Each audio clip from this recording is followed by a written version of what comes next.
Welcome to another episode of the Dvelop Download. I'm Danielle Wright, co-founder of Dvelop Academy, and I have with me again today, always and forever, my lovely colleague, Chris Brown, also co-founder of Dvelop Academy. Here on the Dvelop Download, we're talking about what's going on in the world today in development from a franchise sales perspective. For those that are listening and don't know us, I've been on the franchise recruitment side for franchisors for a long period of time, and I am recently working with brands and brokers on growing their businesses. And Chris, I will let him introduce himself and his history and then we'll start into our topic that could probably go long today, but we'll do ourselves like a favor and not make it long. So Chris, tee yourself up, my friend.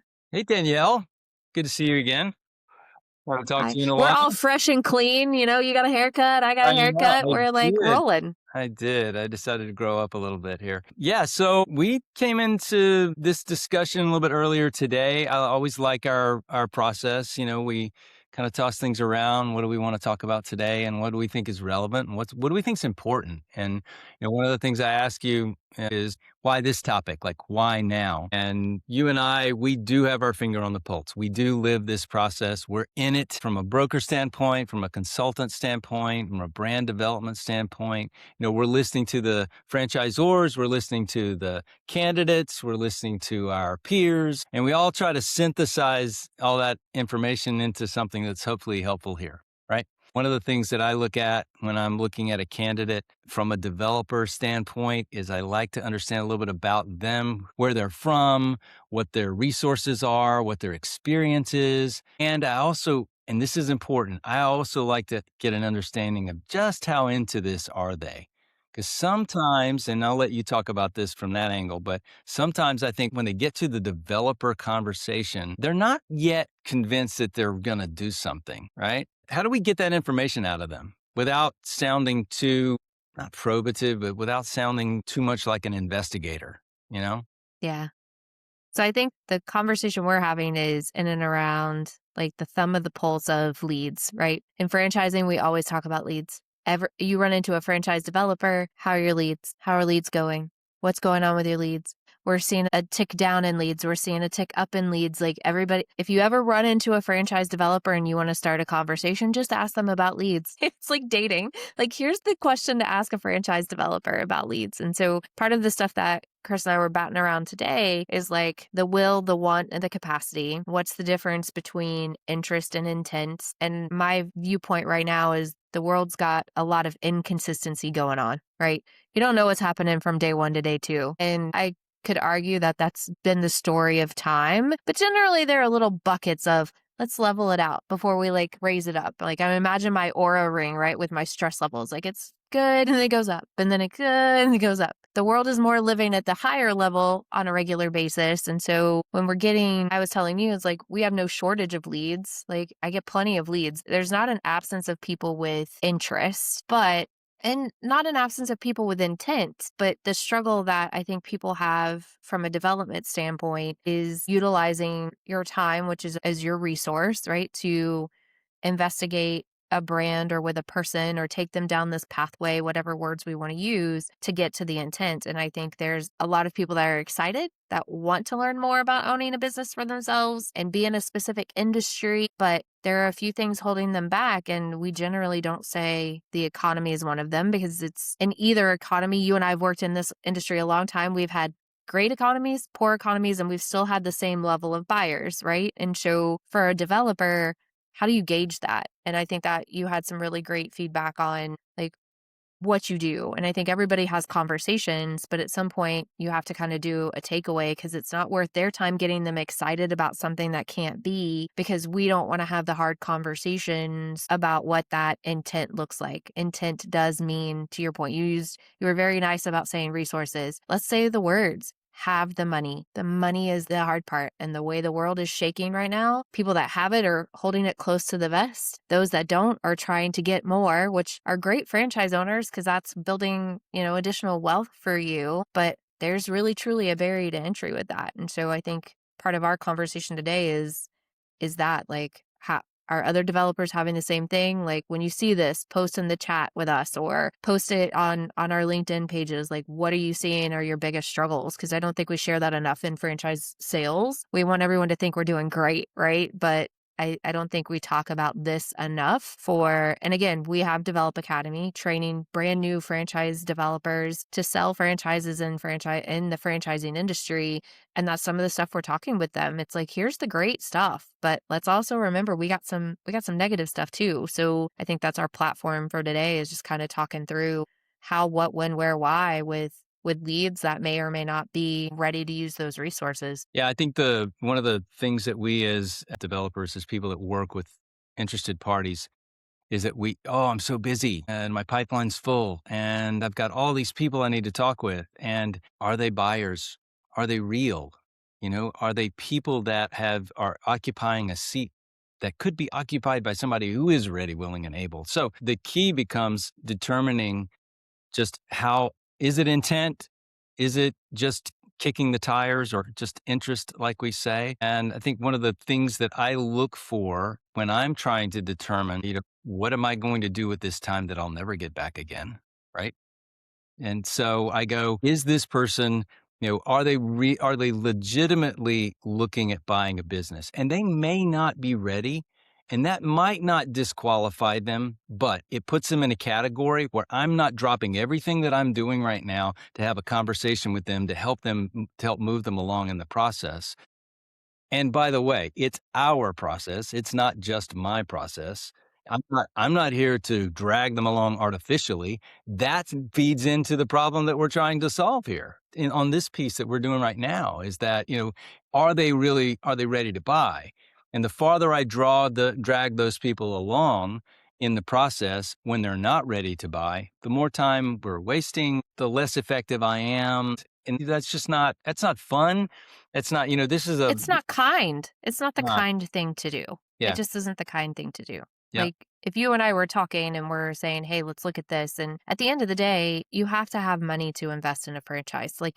I would love to tell someone, "Hey, you can have a bottom of the barrel credit score and have no cash and I can put you into business ownership." There are people that say that in our world, and I feel for the people that have to hear that on the other end, because that's just not we're not doing them a service, and we're being unkind by letting people think that there's an opportunity for them today. Doesn't We're big about building a future, right? Like, let me give you this big future look, right? Like what it could look like. But there's some bases to that. It's like, but I really draw the correlation to able and willing and capacity, like to buying a house. People still, like, I know there's a generation out there that doesn't want to buy homes, but I still think that it's the same thing. If you want one bad enough, what are you willing to do? You're willing to cut back on your credit cards. You're willing to put every dollar away into savings for a down payment. Like, you go ask mom and dad for this, that, and the other. Like, if you want it bad enough, right, from the intent, like, you'll figure it out, but you can't figure it out if you don't know what you're figuring it out for. Like, hey, I want this $250,000 house. This is how much money I need to put down. This is the credit score I need to be able to get a loan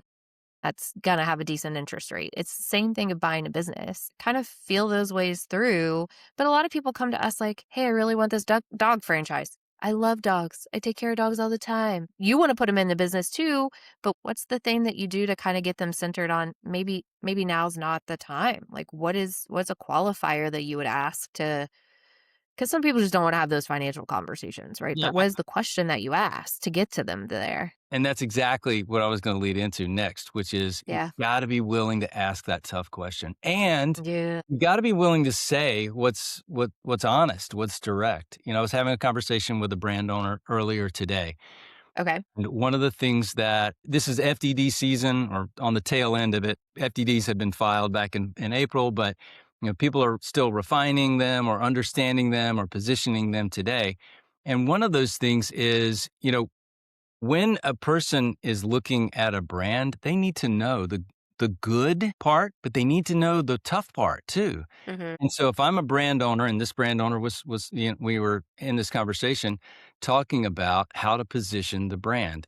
I'm all for letting someone know that this is a brand that takes grit. This is a brand that takes you through the arc of a year. And in that cycle, from day 1 until day 365, more than likely will experience these kinds of results and these kinds of things. We can say that, right? This is what it costs to Yeah. get into the model. If I have an Yep. item 19 that outlines it, this is what the typical model generates based on these other things that I will explain to you that we do in this model, right? So that being said, if they said to me, at what point am I going to be able to manage this as a semi-absentee model? When can I pass Oh. it off? I kind of go, okay, that's a little bit of a red flag. You're already looking to pass that off. But Mhm. so I'm always of the mindset of being direct with them. I'm always of the mindset of letting them know that, look, this takes grit. You're going to have to work at this model to be successful at this model. Why not? Why wouldn't you want to have that conversation with somebody up front in advance instead of taking them through a 6 to 8 week process, getting to the finish line and then saying, by the way, yeah, you're not going to be able to, phone this in. You're not going to be able to hire somebody and put them in place. You're going to have to be present for it, especially in the beginning as you set up the business. And so those are the things that I think you have to be able to be willing to do, which is have that, ask that tough question and then have the willingness to lay it out on the line the way it is. I'm all for why not do it now? You're going to do it at some point. Yeah. And I think with the state of the world as it sits, right? Political or not, economic or not, job market or not, like any of the things that you're hearing on any kind of outside media source, it's still the same thing. Like setting the expectation, right? And you're going to get a lot of people right now like, I don't want to move my job. I don't want to change my job. Like it is the only thing that is consistent in my life right now. And I keep using that word because I think I've told you this and I'll tell our listeners this. Like I am a word of the year person. Last year was being aware, like aware was the word and it applied to so many things. And whenever something went sideways, I'd be like, were you paying attention? Were you aware to what was going on? So you have made a different decision. So it's the same thing. The word for me is consistency this year. And it's playing out it's so funny when I choose a word, like it plays out so differently, but it's playing out here because consistency in the outside ether is so high and low. Leads are selling in my world. I'm not speaking for anybody else. In my world is staying pretty consistent. We have not seen dip in leads in the things that I am intimately involved with. We have, however, seen a big drastic dip in people moving forward, one in a timely fashion. Typically our process in franchise sales, like if you're on the dev side, right, it's 6, 8, maybe 12 weeks, right? On the franchise consultant side, it could be a little bit longer, but historically that's a 3 or 4 month process. And so that's taking longer. People are going through the process and getting to the 11th hour, and this is rare, not moving forward. We've actually had a couple of people go to meet the team days and not move forward. And it wasn't because there was a brand connection. It wasn't because they couldn't see themselves doing it. It literally and I not using the word that I want to speak out my mouth now. It didn't, there was nothing compelling enough to make it worth adjusting the consistency of their life. Like you fall into the patterns that you fall into. And to your point about semi-absentee, we're hearing that more just because the thing that is consistent is when people have a job, they want to keep that job. They want to keep paying their bills. And any kind of massive adjustment to that starts breeding a thing in them that's like, oh, this feeling doesn't feel good, right? Like, is it? And even the people that come to us on all fronts that they've got the will, they've got the capacity, they've got the money, they're still not jumping at making a decision because of what?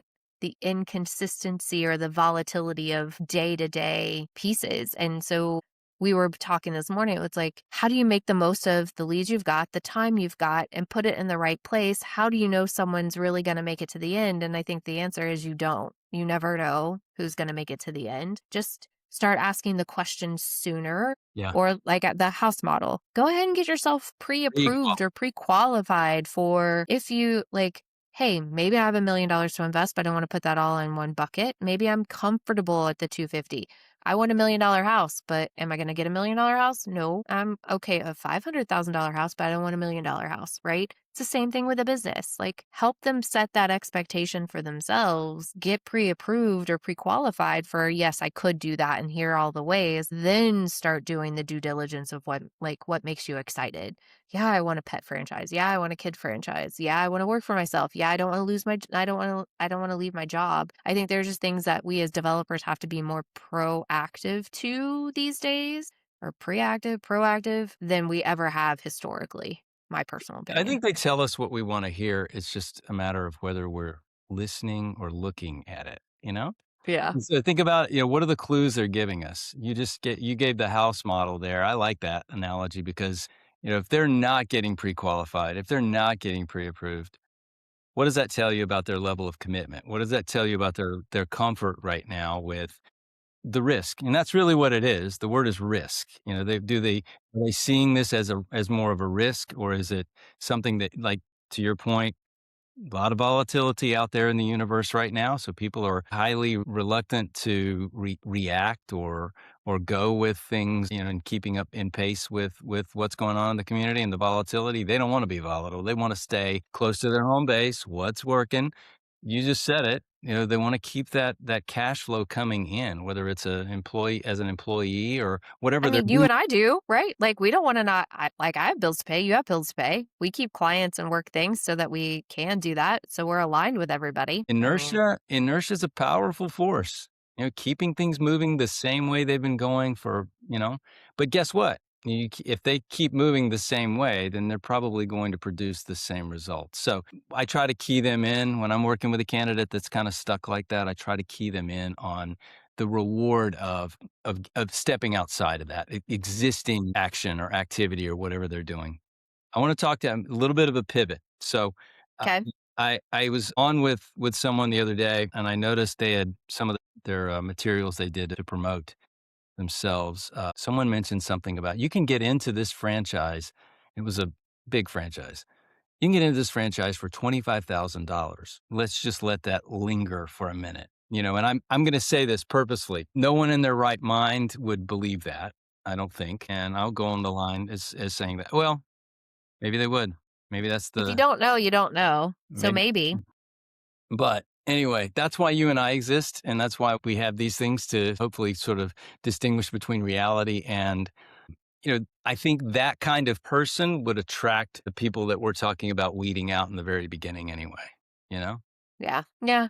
And I I say think weeding out, that sounds a little harsh. It doesn't mean it that way, but it's better for them to find out and know now than 6 or 8 weeks down the path. and we're big, and I think the whole key of this develop download is like what's going on in the world today, not like us having crystal balls for the future. Let's not wax philosophically about the past, like what's going on right now in our moment, in our communities, with our colleagues. And I think for us, you and I, with the Develop Academy, the goal of this is always like, what lesson can we learn? What lesson can we teach? What lesson can we open up for discussion amongst our peers? And that's one of the things you're just talking about that like keyed for me. It's like meet them where they are, do the best that you can, and eh, our goal should be I don't I don't want to steal the storyteller thing, but our goal should be to educate and paint the picture of what it could look like. Hey, I think you're great. I think you're an awesome person. Lead with positivity, right? I'm all about kindness and being bucket filling. I'm not there's enough coming at us on the daily that we don't need to be negative, right? Like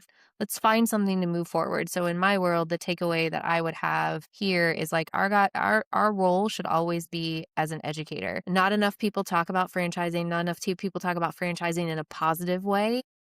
The negative speaks louder than the positive, and so I want to be a source for positivity because this industry has given us so much. But the lesson learned is like you can help people still accomplish that goal by helping them set what that goal is. The person that thinks it's $25,000, that's great. There's something out there that you can initially put 25 grand into, but you're going to need much more than that. So let's walk through those principles. Let's teach those things to you because I don't know about you.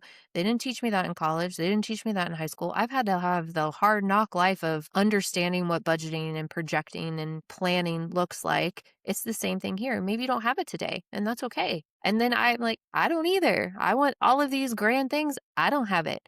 But you know what I do have? A step-by-step guide to saying, I need to put this much away, or I need to do this, or I need to do that. And if that's the only thing that we teach people is how to teach others to, this isn't no, this is just not today. And that's a big thing in the viability of, is a lead ready, is a lead not, and what do you do to help them get there? Because it's not for us to tell them no, it's for us to help them see the potential and give them the guiding light to what could be if you just put a little effort to it. And So that's the that's my difference takeaway. between sales and development. There you go. Look, right there. Right there. What's your lesson? What's your lesson for people today out of all of this? First of all, I was going to say this towards what you were saying just now, the end of what you said, it led me to I think the key distinction between an excellent developer and someone who wants to just sell somebody a franchise, and that's caring. That's genuinely caring about the person that's on the other side. I was that person when I got into franchising. You have been that person when you've gotten into franchising. I asked all the questions that I thought I needed to ask. I heard what I heard, and eventually I made a decision. And it was one of the best decisions I ever made. Probably wasn't the smartest decision I ever made, but it was one of the best ones because it led me into an industry and a career that has provided for my family. It's taken me places I never would have gone. It's made, I have friends, I have people in my life that, I never would have had I not made that decision. However, it's a decision that has to be made by the person that's buying the franchise, that's changing their lives. That's absolutely, inertia is, they're breaking the mold here. They're going into a space that they've never gone into before, most of them. And we'll talk about that in a different piece. Those who have been in business and are getting into franchising in a deeper way. But I think that, for me, the lesson in this today is for the developer, for the person that is on this side of, having the conversation with a candidate, and are they a candidate, is be willing to ask the tough question. Be willing to risk that conversation being over. Because if it's over today, that makes all the space for you to have the conversation with the right people tomorrow. Yep. Makes the heart break, not heart, a hurt break is hard, right? Like I have now fallen in love with you and now I have to dump you. Like Right. no Yeah. one likes that. No Yeah. one likes that at all. Mm. So no, I love that. This is truly what I envisioned this turning into for us is just having candid conversations with one of my dearest friends that again, franchising has blessed me with. Check out Develop Academy if you're considering, hey, I need to better hone my skills. Hey, I don't know what I'm doing. I'd love to learn more about selling franchises. We have the Develop Plus app. So it's an app that you can put on your phone that you can talk to other seasoned professionals in marketing, operations, franchise development. It's a place that we can commune together that is safe space to talk about the things, about the leads, about this, about that, to really, again, be a place of kind growth for all of our friends and future friends in franchising. So thank you, Chris, for showing up today. And then I will see you next week, same channel for the Develop Download. Man.